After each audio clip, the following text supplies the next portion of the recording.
Alright guys, welcome to my YouTube channel. My name is Ivan and actually this is my first video on this channel. I am a geometric student.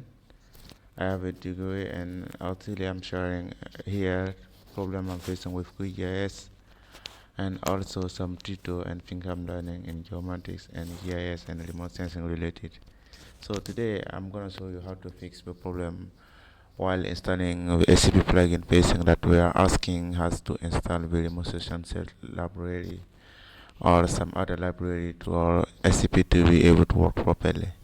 So first of all, we're gonna need to install the scp plugin first, and you need to go to the plugin, and after that you can go to the setting and activate the checkboxes there to look for a specific plugin, and you need to look in the search toolbox for the scp plugin and install it quickly. It may take some time depending on your internet and your PC specs. So once done, we need to wait a little bit for it to be loaded. Alright, and when it's finished, it will show the message error showing that it's installed, but it needs some Remotior Sensors Python library to work properly. So actually I will include this link in the comment below to the scp plugin website on how to install the Remotior Sensors Library for Python. So basically you will find there the command to run it on your terminal, or if you are in Windows, OSGeo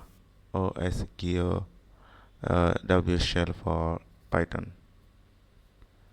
So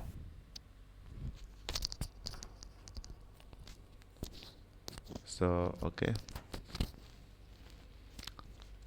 we just need to copy the command and I will post it in the comment section. The command and the link for the repo. I want to copy it. We don't need to understand, we just need to run it on our terminal or shell. So here in Windows I use the OSGeo shell for QGIS, and then I run it, and you need to wait a little bit for some time to run it properly and install the required library for Python QGIS. So this will take just only few time to install the libraries, and once done you just need to restart QGIS, and if you want to the log message this time, you will not see any error. So this is it guys, thank you very much. If you like it and find it useful, please like and subscribe to help me. This is actually my first time on this channel, so I am happy to help you guys.